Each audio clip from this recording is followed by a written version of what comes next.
Estaremos concluindo hoje a nossa série de exposições no livro do profeta Jonas. Jonas, capítulo 4, palavra do Senhor para os nossos corações. Livro do profeta Jonas, capítulo 4. Nós estamos utilizando nesta série a versão padrão da nossa igreja, que é a ARA, Almeida Revista e Atualizada. Diz assim a palavra do Senhor. Com isso, desgostou-se Jonas extremamente e ficou irado. E orou ao Senhor e disse: Ah, Senhor, não foi isso que eu disse, estando ainda na minha terra? Por isso me adiantei fugindo para Tarsis, pois sabia que és Deus clemente e misericordioso, e tardio em irar-se, e grande em benignidade, e que te arrependes do mal. Peço-te, pois, ó Senhor, tira minha vida, porque melhor me é morrer do que viver. E disse o Senhor: É razoável essa tua ira? Então Jonas saiu da cidade e assentou-se ao oriente da mesma, e ali fez uma enramada, e repousou debaixo dela à sombra, até ver o que aconteceria à cidade. Então fez o Senhor Deus nascer uma planta, que subiu por cima de Jonas, para que fizesse sombra sobre a sua cabeça, a fim de o livrar do seu desconforto. Jonas, pois, se alegrou em extremo por causa da planta. Mas Deus, no dia seguinte, ao subir da alva, enviou um verme, o qual feriu a planta, e esta se secou. Em nascendo o sol, Deus mandou um vento calmoso oriental. O sol bateu na cabeça de Jonas, de maneira que desfalecia, pelo que pediu para si a morte, dizendo: Melhor me é morrer do que viver. Então perguntou Deus a Jonas: É razoável essa tua ira por causa da planta? Ele respondeu: É razoável a minha ira até a morte. Tornou o Senhor: Tens compaixão da planta, que te não custou trabalho, a qual não fizeste crescer, que numa noite nasceu e numa noite pereceu, e não hei de eu ter compaixão da grande cidade de Nínive, em que há mais de 120.000 pessoas que não sabem discernir entre a mão direita e a esquerda, e também muitos animais? Vamos orar ao nosso Deus e vamos pedir ao Senhor que nos abra a porta-palavra, que fale o nosso coração, e que a gente possa sair daqui conscientes de que Deus tratou com cada um de nós individualmente. Que a palavra do Senhor de fato encontre guarida no nosso coração. Que todo o nosso pensamento seja levado à obediência de Cristo Jesus. Curve sua fronte e vamos orar. Pai querido, muito obrigado pela tua palavra. Muito obrigado por este bendito privilégio de estarmos aqui reunidos como igreja, como povo do Senhor, para te adorar na beleza da tua santidade neste dia, o domingo, que é o dia do Senhor. Já louvamos o teu nome, já engrandecemos o teu nome, já consagramos ao Senhor os nossos dízimos e ofertas, e agora que tua palavra foi lida e encontra-se aberta diante de nós, nós suplicamos que o Senhor fale o nosso coração. Nos dá discernimento espiritual, intrepidez, lucidez, que nós possamos contemplar as maravilhas da tua lei. É em Cristo que eu te oro, meu Pai, suplicando que as palavras dos meus lábios e o meditar do meu coração sejam agradáveis na tua presença, ó Senhor, rocha minha e redentor meu. Amém. Amém. Por favor, mantenha a sua Bíblia aberta para que a gente possa ir considerando o texto. tema da nossa mensagem, ou desta última mensagem na série de Jonas, é a maior lição do livro de Jonas. O capítulo 4 nos fala sobre a maior lição do livro de Jonas. Mas à guisa de introdução, eu gostaria de destacar algumas coisas para que a gente possa iniciar propriamente a exposição do texto. Esta semana eu tive o privilégio de ir ao cinema. Eu acho que é a segunda ou a terceira vez que eu fui ao cinema na minha vida. Me convenceram a ir ao cinema essa semana. E aí eu fui. E quando eu cheguei no cinema, que começou o trailerzinho do filme, eu digo, o que eu vim fazer aqui? Eu olhei para Magno e disse, Magno, você me trouxe para cá, Magno, para assistir uns bonequinhos do Zoião. O que eu estou fazendo aqui? Mas o filme foi desenrolando, a mente funcionando devagarinho para começar a entender o filme. E quando eu comecei a entender o filme, eu disse, eu deveria sim estar aqui. É um filme que a princípio você olha e você diz, é infantil, divertidamente. Mas não é um filme infantil. É um filme que me fez refletir sobre a minha alma, minha mente, meu coração. É um filme que me trouxe à lembrança as aulas de psicologia do seminário, o curso de psicologia. É um filme que nos faz ver as nossas emoções, os nossos sentimentos, tudo aquilo que passa na nossa mente. Você sabe muito bem, fala da história de uma menina, e enquanto está narrando a história dela, está mostrando o que se passa no cérebro dela. A raiva, a ansiedade, o medo. Eu vou revelar um pecado para vocês. Enquanto o filme rolava, Magno e eu estava descrevendo assim alguns irmãos da igreja. Não me pergunte quem era, tá bom? Não me pergunte quem era cada personagem ali. Eu sei que o da raiva ficou parecido comigo e Romeu, porque tinha gravatinha. Então, mas o restante não pergunte, por favor. Pois bem, o livro de Jonas nos fala de alguém que nós podemos olhar para ele e ver um personagem que está vivendo a sua vida, o seu chamado, e podemos olhar para ele só nessa dimensão, pura e simplesmente, da vida do profeta, mas também podemos fazer uma abordagem mais interna, psicológica, psicossomática, da alma, das emoções. Porque Jonas é esse camarada que está vivendo esse turbilhão de emoções na sua vida. Uma hora ele pede a morte, outra hora ele está feliz da vida querendo viver. Uma hora ele está pregando com avidez, outra hora está sentado, triste, deprimido. Jonas significa a minha vida e a sua vida. Nós somos Jonas. Nós somos aquela menina do filme. Nós somos seres humanos normais, banhados, eivados de emoções, de sentimentos. Nós não somos anjos. Nós não somos robôs. Nós somos seres humanos criados por Deus e que por causa da queda nós temos defeito de fabricação por causa da queda e muitas vezes nós manifestamos raiva, inveja, ansiedade, todo tipo de emoções, de sentimentos na nossa vida. E o livro de Jonas deixa isso muito claro, principalmente o capítulo 4. Mas como eu disse no início dessa exposição, o propósito do livro de Jonas não é apontar para Jonas. Podemos fazer essa abordagem.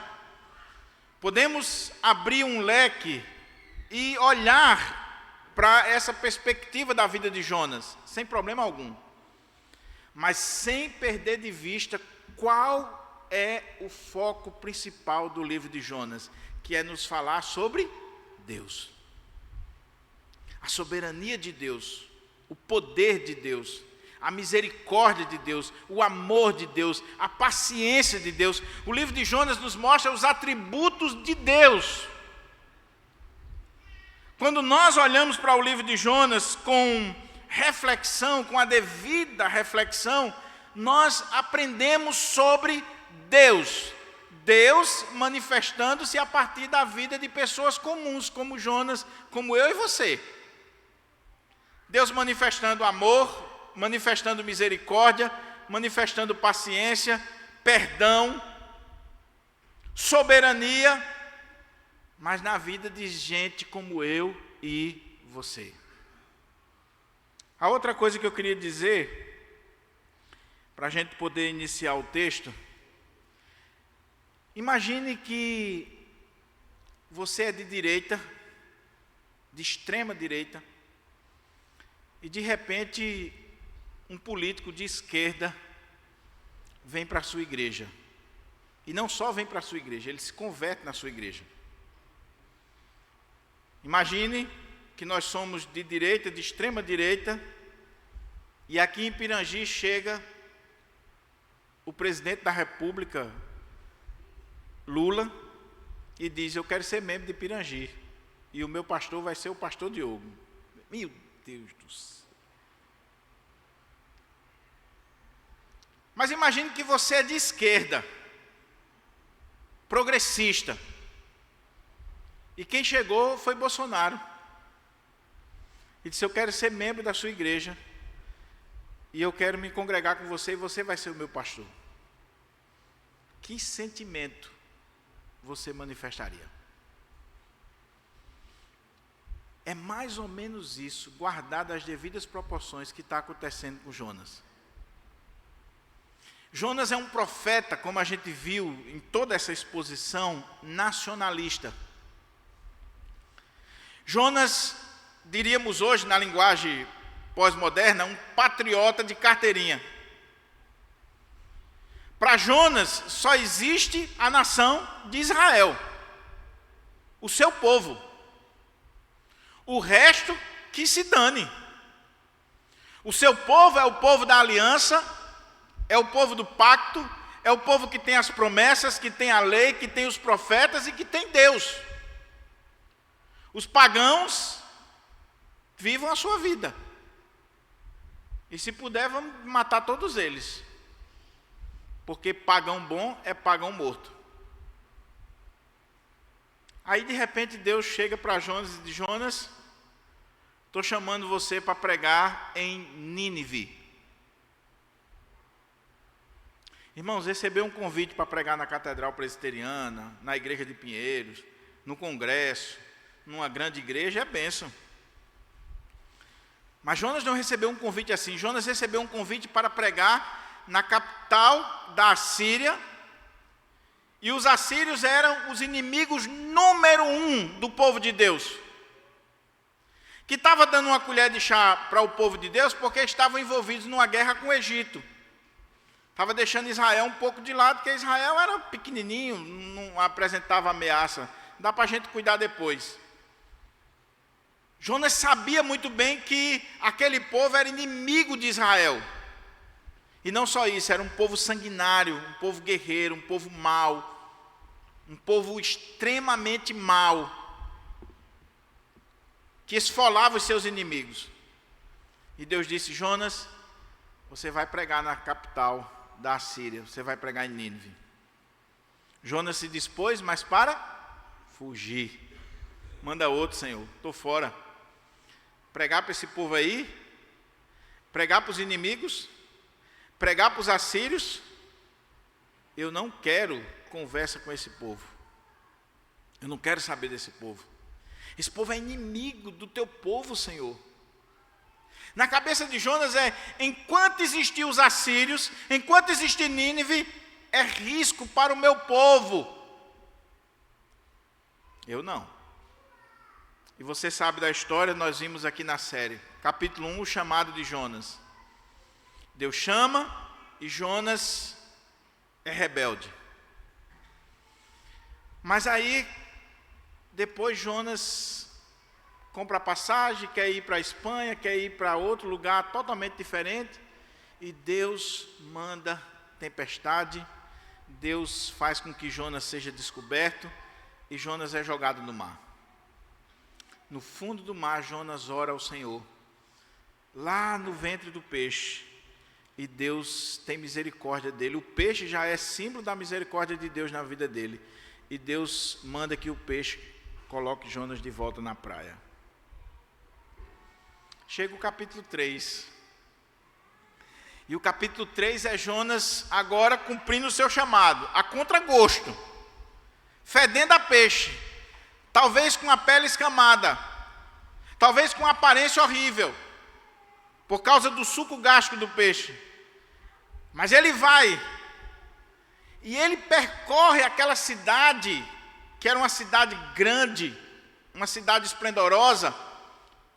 Ele sai correndo, caminho de um dia, uma cidade que era 3, 4 dias para percorrer, ele faz num dia, numa carreira. Estava bem de saúde. Saiu correndo. E a pregação dele é a pregação mais medíocre da história da pregação. No hebraico são 5 palavras. Dentro de 40 dias, Nínive será subvertida. Dentro de 40 dias, Nínive será subvertida. Dentro de 40 dias, Nínive será subvertida. Não tem arrependimento, não tem amor, não tem misericórdia, não tem compaixão, não tem nada de evangelho. É só desgraça e destruição para a cidade.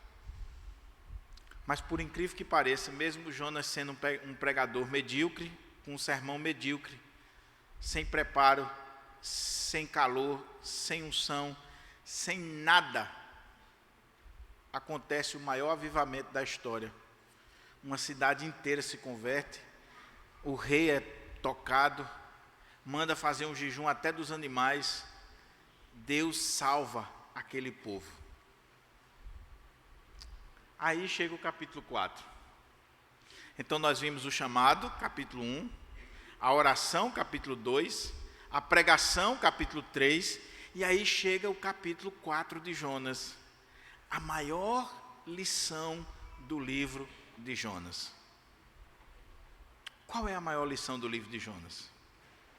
Vamos olhando para o texto, e à medida que nós formos lendo, vamos extraindo daqui as lições para a nossa vida. Olha como é que o texto começa.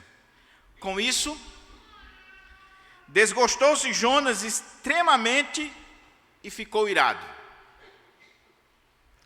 Com isso o quê? Você precisa voltar ao capítulo 3, principalmente o versículo 10, que diz assim: viu Deus o que fizeram, como se converteram do seu mau caminho, e Deus se arrependeu do mal que tinha dito lhes faria, e não o fez. Com isso, lembre-se, a Bíblia não foi escrita em capítulos e versículos, isso é algo muito recente. Com isso, desgostou-se Jonas extremamente e ficou irado. Você consegue imaginar esse camarada, irmãos? Você consegue imaginar como é que estavam as emoções de Jonas, o coração de Jonas? Quem é o bonequinho que estava manipulando lá a mente, as emoções de Jonas? Jonas desgostou-se e ficou extremamente irado. A descrição que aparece aqui na língua original é muito vívida. Porque essa palavra que diz aqui, desgostou-se Jonas extremamente, na língua original, na língua hebraica, se fosse traduzir literalmente, os comentaristas dizem que nós teríamos que traduzir assim: isso pareceu mal aos olhos de Jonas, muito mal. O que Deus fez com aquela cidade, perdoando aquela cidade, tendo compaixão daquela cidade, misericórdia daquela cidade, foi mal aos olhos de Jonas. Pareceu mal, foi muito mal, foi algo horrível. E por causa disso, Jonas se desgostou extremamente. Extremamente. Mas não só pareceu mal, não só se desgostou. Diz o texto que ele ficou irado. E a palavra que aparece aí para irado é que ele ficou aceso.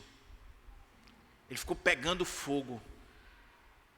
Ele ficou com a sua alma, o seu ser, queimando de raiva. Sabe de quem? De Deus. Aí veja o contraste. O nosso problema é porque a gente lê a Bíblia como se estivesse lendo um livro qualquer. Mas nada está na Bíblia por acaso. Enquanto no capítulo anterior, Deus tem a sua ira aplacada por causa do arrependimento e da conversão dos ninivitas, Deus afasta de si a sua ira, que ele havia dito que estava irado com aquele povo. No capítulo 4, quem está irado é Jonas. Enquanto no capítulo 3, Deus está cheio de compaixão, no capítulo 4, Jonas não tem compaixão nenhuma. Enquanto no capítulo 3, Deus está manifestando sua misericórdia, no capítulo 4, Jonas não tem misericórdia alguma. Nenhuma misericórdia. Sabe o que é pior? É que ele já tinha sido alvo da misericórdia, da compaixão, do perdão. Ele já tinha tido uma segunda chance. Deus já tinha feito com ele o que Deus está fazendo com os ninivitas. Deus já tinha salvado ele da morte.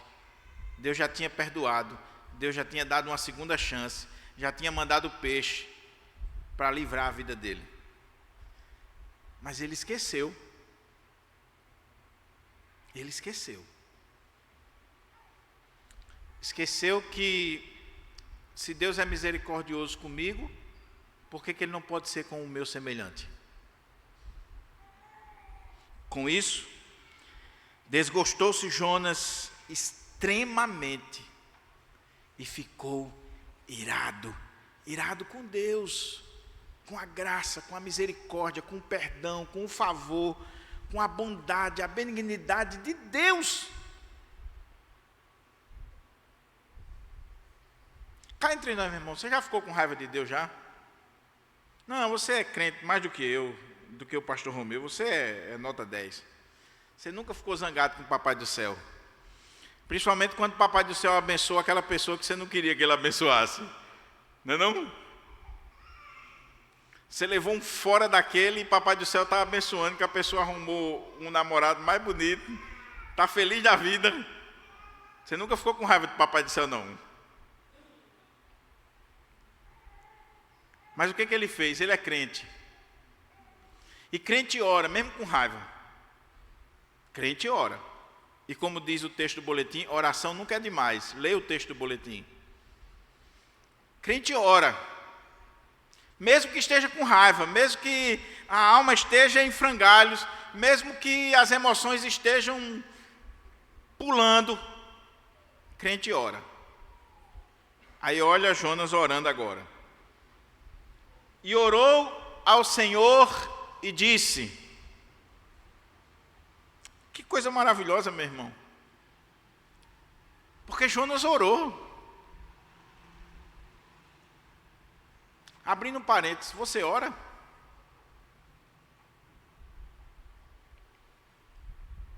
Ou melhor, você ora quando você está zangado com Deus, quando você está na dúvida, quando aconteceu algo na sua vida que você não admite, não concorda, não entende, você ora, você fala com Deus. E orou ao Senhor e disse: ah, Senhor. O cara é ortodoxo, é calvinista, é reformadão. Ele ora ao Senhor. A oração dele tem o alvo certo, tem as palavras certas. Ele consegue concatenar as ideias teológicas da forma correta. Ah, Senhor, Não foi isso que eu disse, estando ainda na minha terra? Por isso me adiantei, fugindo para Tarsis, pois sabia que és Deus clemente e misericordioso, tardio em irar-se e grande benignidade, e que te arrependes do mal. Uau! Jonas dava para ser professor dos nossos seminários, talvez até de pós-graduação no Andrew Jump. Jonas dava para ministrar o culto e doutrina na nossa igreja, e todo mundo ia achar 10. Porque ele conhece a Deus, ele conhece a palavra de Deus, ele conhece os atributos de Deus. Ele não é esse pastorzinho fraco, não, ele estudou, ele conhece. A oração dele é bíblica, é ortodoxa. Ele é um homem que conhece profundamente a teologia. Mas qual é o problema de Jonas? E qual é o nosso problema? Não é a falta de conhecimento de Deus, não é a falta de conhecimento da palavra de Deus. Jonas conhecia Deus, Jonas conhecia a palavra de Deus, Jonas tinha intimidade com Deus a partir da oração, a ponto de não deixar de orar, mesmo no momento de crise existencial, quando as suas emoções estão em frangalhos. Ele não consegue deixar de orar. Mas você sabe qual é o grande problema de Jonas e o nosso? É exatamente esse: conhecer a Deus. Que é isso, pastor? Você está se tornando herege? O nosso maior problema, meu e seu, é conhecermos a Deus. Irmãos, nós somos privilegiados, principalmente nós que pertencemos a uma igreja histórica, tradicional, uma igreja séria, bíblica. Tem defeitos? Tem, porque é formada por mim e você. Mas nós somos privilegiados porque nós fazemos parte de uma denominação. Não estou dizendo que as outras não tenham isso. Tem. Existem igrejas no nosso país sérias, Assembleia de Deus, Batista e outras igrejas co-irmãs que nós amamos e temos comunhão. Mas a nossa igreja, a Igreja Presbiteriana do Brasil e a Igreja Presbiteriana do Pirangi em particular, nós prezamos, buscamos prezar pelo conhecimento de Deus, pela exposição fiel da Escritura, por uma vida com Deus. Você não vem aqui ouvir conto da carochinha, você não vem aqui por causa de evento, de artista famoso, você vem aqui por causa da palavra de Deus, para conhecer a Deus. Mas isso que é a nossa virtude, isso que é a marca da nossa igreja, pode se tornar no nosso mal. O remédio pode se tornar veneno. Sabe por quê? Porque tem pessoas que parece que quanto mais conhece a Deus, pior fica. Quanto mais estuda a Bíblia, pior fica. Quanto mais tempo de igreja, pior fica. Quanto mais é um homem de oração, de leitura da Bíblia, de estudo, lê, meu Deus do céu, mais intransigente, mais legalista, mais cheio de empáfia, de falta de misericórdia, de amor, de compaixão. Começa a se colocar num pedestal, como se fosse o santo, a santa, o perfeito. Eu conheço a Deus, eu tenho vida com Deus. E eu conheço tanto a Deus que eu sei como é que Deus age. E como eu sei a forma como Deus age, tem coisas que eu não dou um passo, porque eu já sei o que Deus vai fazer. Já pensou como nós somos? Ah, Senhor, não foi isso que eu disse? Eu ainda estava lá na minha terra, e eu já tinha dito isso aqui, eu já pensava isso, eu já disse isso. Por que eu não queria ir? Por que eu não queria ir para Nínive? Porque eu sei, olha aí, irmãos, que tu és clemente, misericordioso, tardio em irar-se, grande em benignidade e que te arrependes do mal. Você consegue imaginar isso? Você consegue imaginar a doideira que está sendo mostrada para nós aqui? Você consegue ver a ortodoxia se transformando em mal? Você consegue ver a teologia levando alguém para o inferno? Que era melhor que ele não tivesse esse conhecimento todo dos atributos de Deus? Que ele conhecesse o básico do básico? Porque ele sabe que Deus é bom, ele diz, eu não vou. Porque ele sabe que Deus é clemente, é misericordioso, é tardio em irar-se, é cheio de compaixão, eu não quero ir. Porque se eu for pregar, esses miseráveis vão se arrepender, vão se converter, e Deus vai perdoar eles, e o que vai ser de mim? Qual a minha reputação como profeta? Jonas está preocupado com o seu nome, com o seu legado, com a sua história, com o seu povo, com o seu nacionalismo. E Jonas sabe que Deus não é inimigo dos nossos inimigos e Deus não compra as nossas brigas. Deus não tem nada a ver com as nossas querelas. Mas crente tem uma mania de colocar Deus nas suas brigas. Eu e você. Eu briguei com o reverendo Romeu, e aí eu trago Deus para o meu lado e digo assim, Deus vai amaldiçoar ele. Desce fogo nele, Senhor. E Papai do Céu está olhando assim, dizendo, o que eu tenho a ver com a briga de vocês dois, seus miseráveis? O que eu tenho a ver? Eu tanto amo ele como amo você. E eu tanto perdoo ele como perdoo você. Irmãos, cuidado, para que o conhecimento de Deus não te torne uma pessoa má.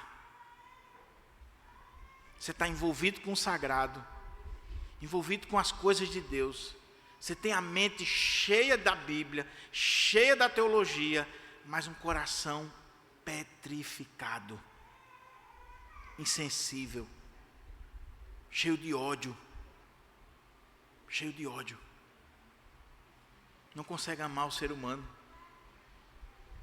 Jonas só olhava para aquele povo com um olhar político, econômico, social. Ele não olhava para aquele povo como um povo que merecia ser amado, perdoado, transformado por Deus. A visão dele era humana, era rasteira, era política. Cá entre nós, eu estou tocando nesse ponto porque eu sei que é sensível. Você que é de direita, aqui da igreja, você já orou por um político de esquerda para Deus fazer a obra na vida dele? Você já orou por Lula? Você já orou pela nossa governadora? Você já orou para que Deus salve? Mas você que é de esquerda mesmo, cá entre nós, você já orou por Bolsonaro? Para Deus salvar ele? Ou você só sabe esculhambar e falar mal? Porque se você estiver olhando para essas pessoas com um olhar pura e simplesmente político, você não passa de Jonas. Você não passa de Jonas.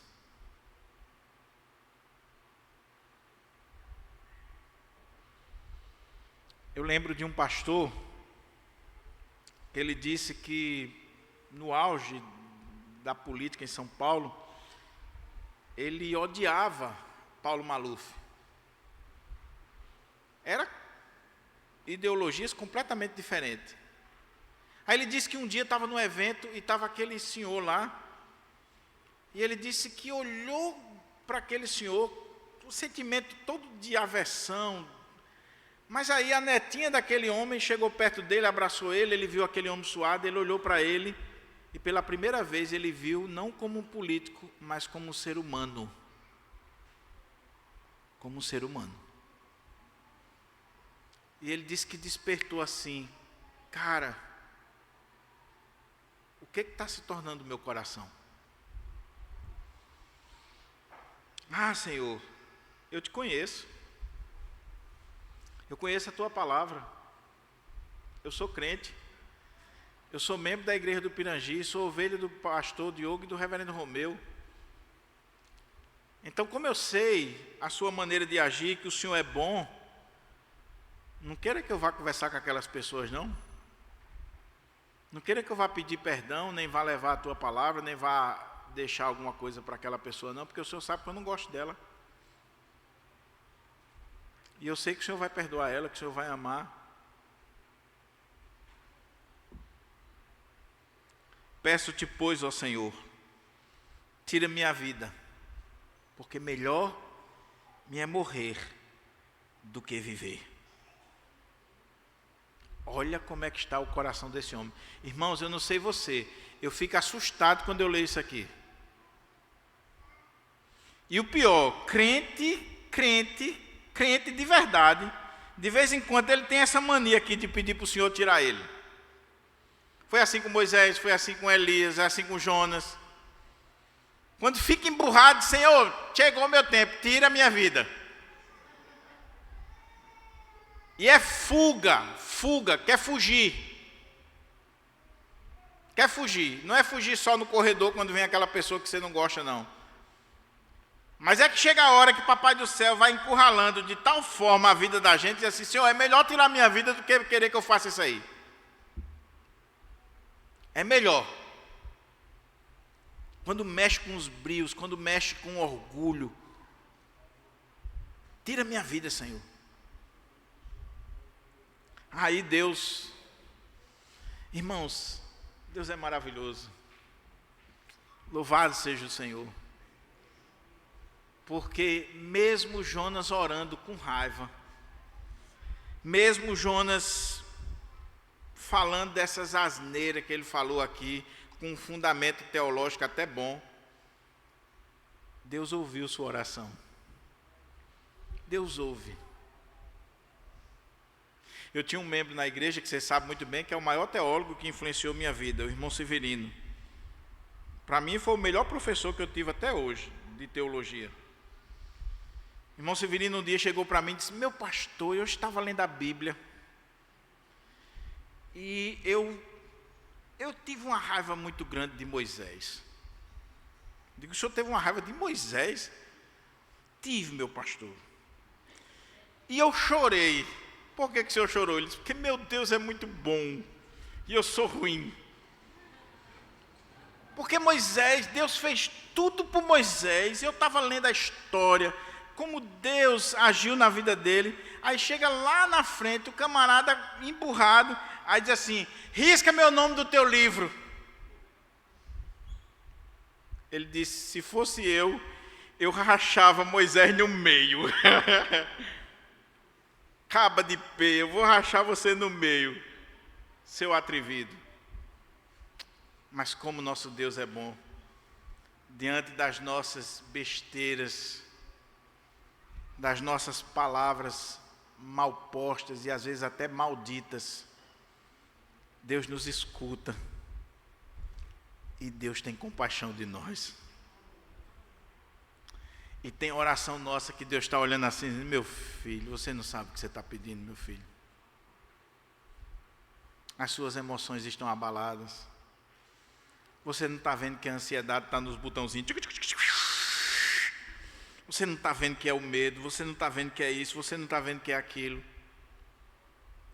Mas eu que conheço você por dentro e por fora, eu que conheço todas as coisas, eu sei o que é melhor para você, meu filho. Nós não sabemos orar como convém. A gente pode estar pedindo uma pedra em vez de pão, uma cobra em vez de um peixe. A desgraça para a nossa vida. Jonas está dizendo, melhor me é morrer. Tira minha vida. Jonas é covarde, ele não tem coragem de tirar a vida. Ele está pedindo para Deus tirar. Tira minha vida, Senhor. Tira minha vida. Porque eu não quero viver, é melhor morrer do que viver. É melhor morrer do que ver esse povo convertido. transformado do que ver essa igreja cheia. Aí Deus faz uma pergunta. E disse o Senhor: é razoável essa tua ira? É razoável a tua ira? Jonas, você tem motivo para estar irado? Você tem motivo para estar zangado comigo? Você tem motivo, Jonas, para estar pegando fogo, com raiva? Para achar que a forma como eu agi é mal, é má? Você tem motivo, Jonas? É razoável a tua ira? Diferente de Deus, Jonas não responde. Nós somos demais. Então, Jonas saiu da cidade, não respondeu nada. Jonas saiu da cidade, assentou-se ao oriente da mesma, e ali fez uma enramada, uma espécie de cabanazinha, uma tenda, e repousou debaixo dela à sombra, até ver o que aconteceria à cidade.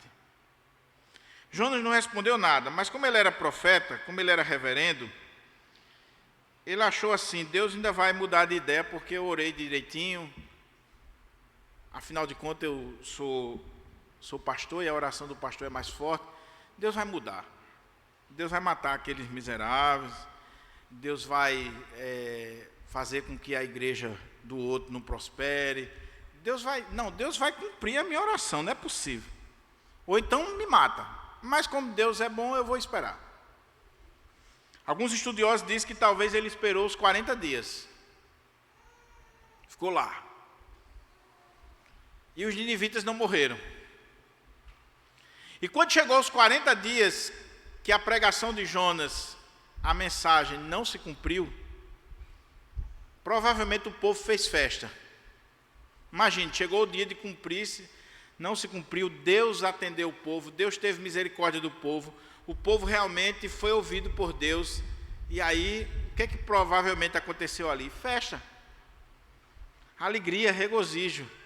Agora imagine Jonas de longe, olhando para a cidade, vendo o povo festejar, se alegrar na presença de Deus, e ele está desgostoso, está fazendo beicinho, está irado, está querendo morrer. Está querendo morrer. Ficou lá olhando. Aí entra a maior lição do livro de Jonas. Porque a partir de agora, o livro de Jonas, chegando à conclusão, vai nos mostrar como Deus lida conosco.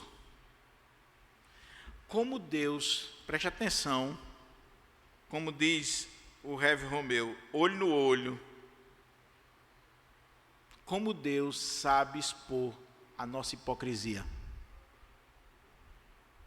Como Deus sabe nos quebrar. Como Deus sabe mostrar quem nós somos de verdade. E Ele faz isso porque nós somos filhos. Ele nos disciplina porque nos ama. Ele nos expõe porque nos ama. Ele sabe quebrar a mim e você, porque Ele nos ama. E Deus vai agora trabalhar na vida de Jonas, quebrar Jonas, expor a hipocrisia de Jonas e mostrar a maior lição do livro de Jonas, que nós vamos ver. Então, fez o Senhor Deus nascer uma planta que subiu por cima de Jonas, para que fizesse sombra sobre a sua cabeça, a fim de o livrar do seu desconforto. Jonas, pois, se alegrou em extremo por causa da planta. Ué, você não queria morrer, miserável? Há minutos atrás você queria morrer? Você não estava irado, você não estava extremamente irado. Você está vendo a bipolaridade aqui em Jonas? É o cara que sai de um extremo para o outro. Todo o livro mostra isso. Mas você não é assim não, né? Você é nota 10. Deus viu que Jonas tinha feito uma barraca velha ali que não dava o conforto para ele, naquela região cáustica.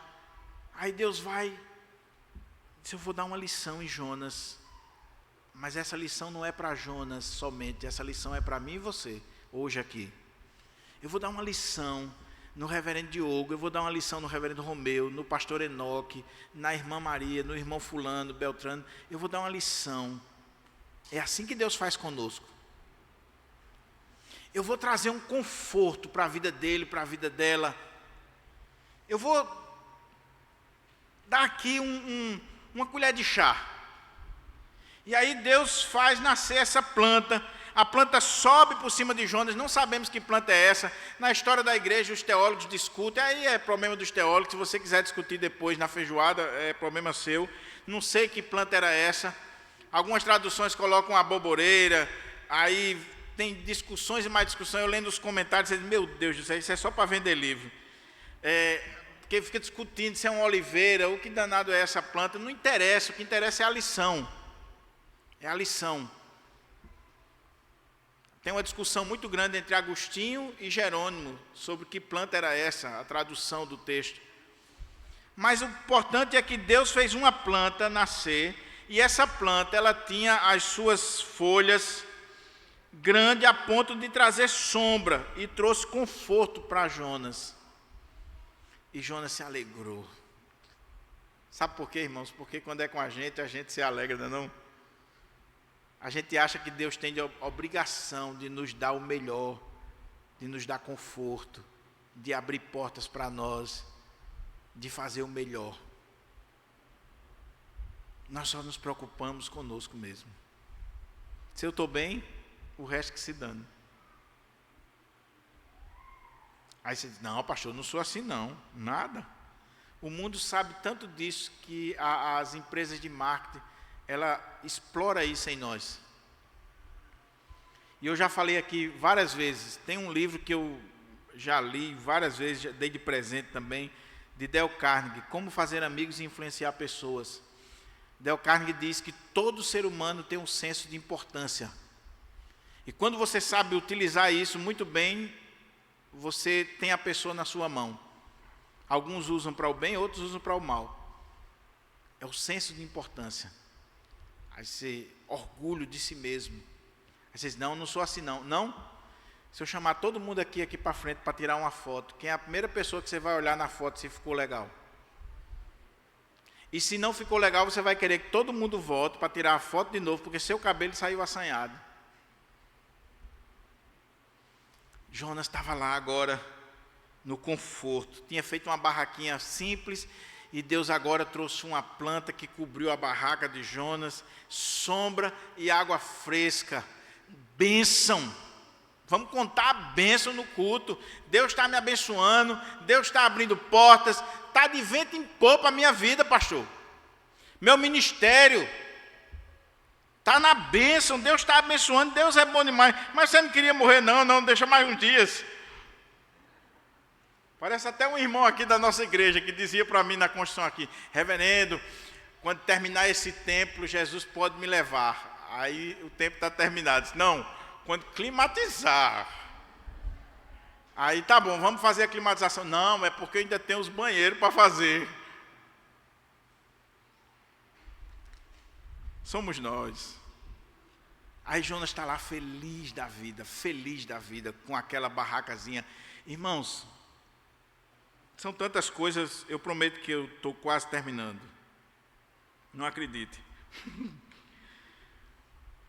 Como a gente se contenta com tão pouco. A gente corre tanto na vida por tão pouco. Uma barraca velha.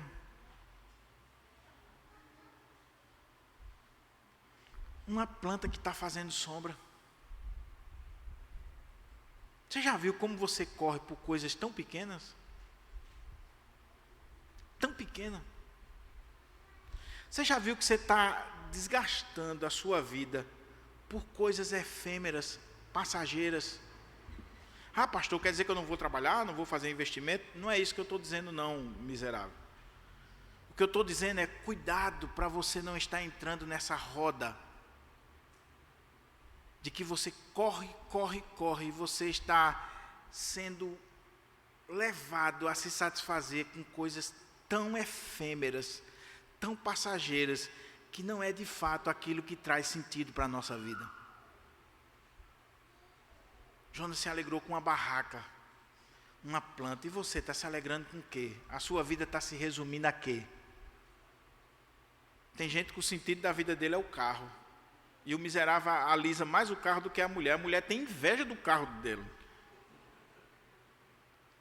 Eu estava vendo um vídeo, a mulher do caminhoneiro dizendo, esse miserável passa um mês viajando, quando chega é alisando os pneus desse caminhão, lavando esse caminhão.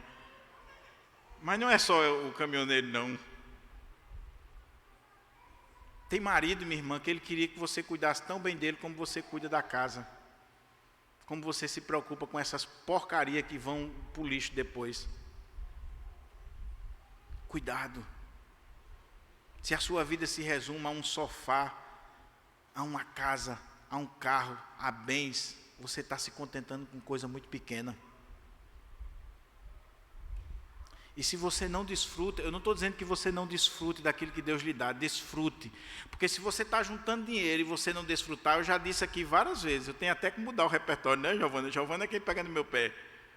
Mas, meu querido, você que está correndo atrás, é o cara do investimento, que corre atrás, que trabalha, cheio de dinheiro, carro novo, tudinho, mas não consegue pagar uma pizza para sua mulher. Se você morrer hoje, seu miserável, sua mulher vai arrumar um cara que vai cuidar dela e vai desfrutar de tudo que tu deixou. E ainda vai dizer assim, Senhor, graças te dou, Senhor, porque tu levaste teu servo. O irmão estava contando a bênção do Templo Central da Assembleia de Deus, no culto da restauração. O pastor não perguntou? O pastor Enoque, quando o cara pede para dar um testemunho, tem que perguntar antes, né? Meu irmão, o que você vai dizer? O que você vai dizer? Não perguntou? O irmão chegou e disse, meus irmãos, eu quero dizer a vocês que Deus tem abençoado a minha vida. Aleluia, glória, Assembleia, né? Deus é tão maravilhoso, irmão. Deus é tão maravilhoso, que eu vim orando a Deus por uma varoa. Deus me deu uma viúva, aposentada, que recebe uma pensão do marido, com 4 filhos, nem menina eu vou precisar fazer, com um Fusca 0. O pastor disse, chega, me dá o microfone, chega, pelo amor de Deus. Então não desfruta não com tua esposa. Não desfruta não com o teu marido, minha irmã. Teu marido quer sair, quer viajar, quer ir comer. Não, não vamos não, porque tem que economizar. Economiza. Que se tu morrer, tu vai ver a economia que a outra vai fazer. Que o outro vai fazer. Primeira coisa, você merece uma viagem internacional, minha filha. Não, mas não tem condições. Tem o dinheiro que ele deixou. Vamos para Roma. Voltando aqui, se contente com o que Deus é na sua vida e com o que Deus pode fazer, mas não fique preso a coisas pequenas, a barracas. A barracas. Aí Jonas estava lá feliz, dando glória, aleluia, querendo uma oportunidade para contar o testemunho, que Deus fez uma barraca para ele, que Deus deu sombra, água fresca, mas a alegria de reformado dura pouco.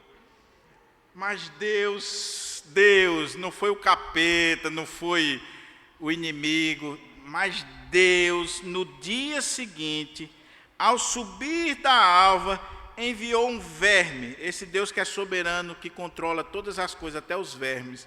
Deus enviou um verme, o qual feriu a planta e esta se secou. Em nascendo o sol, Deus mandou um vento calmoso oriental. Olha a soberania de Deus. Deus mandou um vento calmoso oriental. O sol bateu na cabeça de Jonas, de maneira que desfalecia, pelo que pediu para si a morte, dizendo, melhor me é morrer do que viver. Ou acaba para pedir a morte, meu Deus do céu. Deus não foi o capeta. Irmãos, se você crê em Deus, no Deus da Bíblia, eu não estou falando do Deus criado à sua imagem e semelhança, não. Estou falando do Deus da Bíblia. Se você crer no Deus da Bíblia, você tem que crer que existem coisas na nossa vida que não é o capeta, foi Deus. Porque a gente tem uma teologia fajuta que, não, se for coisa boa é Deus, se for coisa ruim é do diabo. Nem sempre é o diabo, meu irmão. Não, Deus não pode fazer isso. Deus é bom, Deus é maravilhoso. Não pode? Deus é soberano, meu querido. Deus é amor e é justiça. E Deus sabe muito bem como lidar com a nossa hipocrisia, com o nosso pecado, com a nossa maneira de ser. Deus sabe. Deus sabe que muitos de nós não podem estar bem na vida não, porque se tivesse, esquece dele. Tem uns assim, irmão Furtado, eu brincava muito com Furtado. Furtado tem a cabeça grande e branca, né? Há muito tempo. E Furtado mesmo diz assim, Papai do céu marcou ele para não perder de vista. Esse aqui está marcado para não perder de vista. Que era ruim. Aí Deus disse, eu vou marcar esse aqui. Eu vou segurar esse aqui. Deus, o que aconteceu? Jonas está lá tranquilo. Aí Deus manda um verme, comeu a planta. Aí vem o sol naquela região, causticante. Um vento calmoso. Às vezes as coisas vêm tão devagarinho, um vento calmoso na nossa vida. Oriental. Esse vento aqui, os comentaristas dizem que é um vento chamado siroco. Extremamente prejudicial. Imagina o deserto. Aí você está no deserto, um calor do capeta, e vem um ventozinho, aí aquelas partículas de areia batem em você, aquilo é como que fosse faca cortando você. Essas portas aqui da igreja tem que estar sendo invernizada de tempos em tempos. Sabe por quê? O presbítero Carlos nos recomendou. Porque o vento bate, traz partículas de areia, e essas partículas de areia vão cortando a madeira.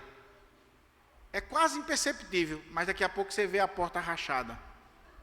Agora imagine isso lá no deserto, com um sol caustigante, aquelas partículas vindo, batendo na cabeça de Jonas. Se fosse em Romeu, meu Deus do céu, não sei se Jonas era careca. Mas aquelas partículas vindo, um calor miserável, não tem sombra, não tem ponto de correr, e batendo nele. Jonas diz, agora sim, Senhor, agora já era. Agora tira a minha vida, eu não aguento mais. Aí vem a lição, para a gente concluir. Então, perguntou Deus a Jonas, é razoável essa tua ira por causa da planta? Olha a pergunta que Deus fez. Quantas perguntas Deus tem feito para nós e a gente não quer responder. Mas Deus vai insistir até você responder a pergunta que Ele tem feito na sua vida. Ele respondeu, é razoável a minha ira até a morte. Jonas está irado mais uma vez. Jonas agora está de fato convencido que ele tem que morrer, porque agora a coisa bateu na pele dele, bateu no corpo dele, agora a coisa está feia. Aí Deus expõe a hipocrisia de Jonas e a nossa. Tornou o Senhor, tens compaixão da planta, que te não custou trabalho, a qual não fizeste crescer, que numa noite nasceu e numa noite pereceu? E não hei de eu ter compaixão da grande cidade de Nínive, em que há mais de 120 mil pessoas que não sabem discernir entre a mão direita e a mão esquerda, e também muitos animais? Que pancada! Deus foi guiando a vida de Jonas. Deus sabe como nos dar a lição, como nos direcionar. Deus foi trabalhando na vida de Jonas, e Ele faz assim na nossa vida, para no final revelar essa lição, a maior lição do livro de Jonas. Deus está mostrando aqui, eu não posso ter compaixão de quem eu quiser? Eu não posso ter compaixão desse povo que foi eu que fiz? É isso, Jonas, que você está pensando? É por isso que você está irado? Você está tendo misericórdia de uma planta compaixão de uma planta que não custou nada a você, que numa noite nasceu e no outro dia pereceu. Você está tendo compaixão de uma planta. Oh, meus irmãos, como isso aqui é sério. Porque por mais que nós conheçamos a Deus, a palavra de Deus, por mais que nós estejamos sendo instruídos, a gente precisa ter cuidado, porque muitas vezes nós invertemos os valores. Jonas é um homem de Deus, eu não tenho dúvida, é um profeta de Deus, é um homem sincero. Não tem máscara, ele coloca para fora o que está sentindo. É melhor lidar com Jonas do que com um dissimulado. Mas o problema de Jonas é que Jonas está invertendo os valores.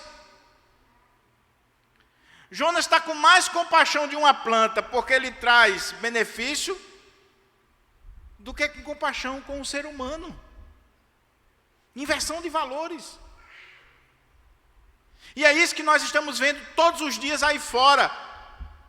Mas lá fora é normal, o problema é quando é aqui dentro. Tem gente lá fora defendendo a natureza, as tartarugas, as plantas. Hoje, se você cortar uma árvore sem autorização, você paga uma multa. Mas se você abortar, já está legalizado. Tem gente defendendo aborto. Há poucos dias eu vi o cara mostrando a hipocrisia no nosso país. Olha, você assina aqui para a gente arrancar as árvores em canto fulano de tal. Não, não assino, porque nós temos que preservar a natureza. Papapá. E você é a favor do aborto? Sou a favor do aborto. Inversão de valores. Mas o pior, meus irmãos, é quando é aqui. É quando a Constituição vale mais do que os membros da igreja. É quando o estatuto da sociedade interna tem mais valor do que os membros da sociedade interna.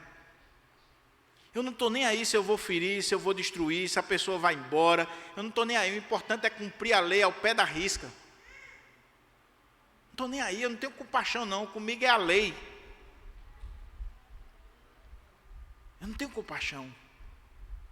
Deus está dizendo, Jonas, você está tendo compaixão de uma planta, Jonas. Veja a sua hipocrisia, Jonas. Veja o que você se tornou, Jonas. Você está tendo compaixão de uma planta e não quer que eu tenha compaixão dessa grande cidade? Que tem 120 mil pessoas, que os teólogos debatem isso aqui, que não sabe discernir entre a mão direita e a esquerda, talvez 120 mil crianças. Se tem 120 mil crianças, os estudiosos dizem que essa cidade provavelmente tinha em torno de 500 a 600 mil habitantes. Jonas, você está tendo misericórdia de uma planta e você não tem compaixão de uma cidade de 600 mil pessoas, que tem 120 mil crianças criadas à minha imagem e semelhança. Eu não posso ter compaixão delas? E também muitos animais. Você não está tendo compaixão nem dos animais, Jonas. Eu fico revoltado, irmãos, quando eu vejo crente que não tem amor, nem cuidado, nem compaixão dos animais. É revoltante, porque a Bíblia diz, o justo atenta para a vida dos animais. Se você abandona um animal, se você maltrata um animal, se você não cuida do animal da forma correta, repense o seu cristianismo, meu irmão. Agora, é preciso a gente ter cuidado, porque muitas vezes a gente está invertendo valores. Tem gente que tem mais prazer com os animais do que com o ser humano. É como os casais de hoje em dia. Quer criar um porquinho, um cachorrinho, mas não quer ter menino, porque menino dá despesa. A maior lição do livro de Jonas para a gente orar é que Deus é um Deus de compaixão, de misericórdia. É um Deus que ama o mundo de tal maneira que deu o seu Filho unigênito para que todo aquele que nele crê não pereça, mas tenha a vida eterna. Deus não é brasileiro, Deus não é de Israel, Deus não é americano, Deus não é de esquerda, Deus não é de direita, Deus não é presbiteriano, não é batista, não é calvinista, não é arminiano. Deus é Deus de compaixão, que ama o ser humano, criado à sua imagem e semelhança, que quer restaurar a vida do homem, do ser humano, que enviou seu Filho para morrer por nós, sendo nós ainda pecadores. Deus ama a mim, ama você que está aqui na igreja do Pirangi, e ama aquela mulher que está se prostituindo lá em Ponta Negra. Ama o traficante que está lá na favela. Ama o preso que está lá na penitenciária. Ama a todos e anuncia a todos que se arrependam dos seus pecados. E quando o ser humano se arrepende dos seus pecados, Deus apaga as suas transgressões e faz dele uma nova criatura. Transforma a vida dele. Agora, cuidado, meu querido irmão, porque Deus faz, mas nós temos a tendência de agir como Jonas. Não queremos que Deus faça, não aceitarmos quando Deus faz, principalmente quando é alguém que é nosso inimigo número 1. Aí Deus sabe como pegar a mim e você, direcionar a nossa vida, para nos levar a aprender que Ele não é inimigo dos nossos inimigos, que Ele não tem os sentimentos que nós temos, que Ele é o Deus de compaixão, de misericórdia, de graça, de amor. É esse Deus que você serve? É esse Deus que é justiça. Os ninivitas, essa geração aqui se arrependeu, Deus teve misericórdia. 100 anos depois, outra geração não vai buscar a Deus, Deus levanta Naum para exercer o ministério que Jonas queria, a destruição de Nínive, e vai destruir Nínive, porque não se arrependeu. Agora, quando o homem se arrepende, Deus está disposto a mudar, a tirar a sua ira e derramar a sua misericórdia. Eu termino só com uma observação aqui do texto, que ele diz assim: e não irei eu ter compaixão da grande cidade de Nínive, em que há mais de 120 mil pessoas que não sabem discernir entre a mão direita e a mão esquerda, e também muitos animais. Eu não sei se você prestou atenção, mas o livro de Jonas, ele termina de forma abrupta. Ele termina com uma pergunta. A gente não sabe depois o que aconteceu com Jonas. A gente não sabe se Jonas respondeu essa pergunta para Deus. A gente não sabe o desenrolar. Alguns estudiosos acham que Jonas mudou, se converteu. Eu creio nisso. Por quê? Porque Jonas, ele volta para a sua terra, ele começa a refletir, e ele escreve o livro. E ninguém fala das suas fraquezas se não tiver um coração convertido. Jonas escreveu o livro, mas deixou um detalhe. Ele deixou o livro em aberto com uma pergunta, porque essa pergunta quem tem que responder sou eu e você. Será que Deus não pode ter compaixão de quem Ele quiser? Será que Deus não pode ter compaixão de Natal? Será que Deus não pode ter compaixão dos palestinos? Será que Deus não pode ter compaixão daqueles que são de esquerda? Será que Deus não pode ter compaixão daqueles que são de direita? Será que Deus não pode ter compaixão do seu ex-cônjuge, do seu ex-esposo, da sua ex-esposa? Será que Deus não pode ter compaixão do seu ex-pastor? Será que Deus não pode ter compaixão? A resposta é sua. É você que tem que dar. Será que Deus não pode ter compaixão? Quem é a pessoa? Quem é o povo que você acha que Deus não tem perdão para ele, que Deus não pode perdoar? Agora, quando você estiver pensando assim, quando eu estiver pensando assim, que Deus nos dê a graça de nós olharmos para nós mesmos e vermos o quanto Deus é misericordioso, é compassivo, é longânimo na nossa própria vida. A hipocrisia de Jonas é que Deus livrou ele várias vezes, perdoou ele várias vezes, manifestou o amor dele na vida de Jonas várias vezes, e Jonas não quer que ele faça o mesmo na vida do outro. Você está aqui, meu irmão, por pura misericórdia e compaixão de Deus, porque cá entre nós, nem eu nem você prestamos, viu? Nem eu nem você. E o corinho mais reformado que eu já vi na minha vida foi: você não vale nada, mas eu gosto de você. Reformado, calvinista, o primeiro ponto do calvinismo. Você só está aqui, eu só estou aqui porque Deus nos ama.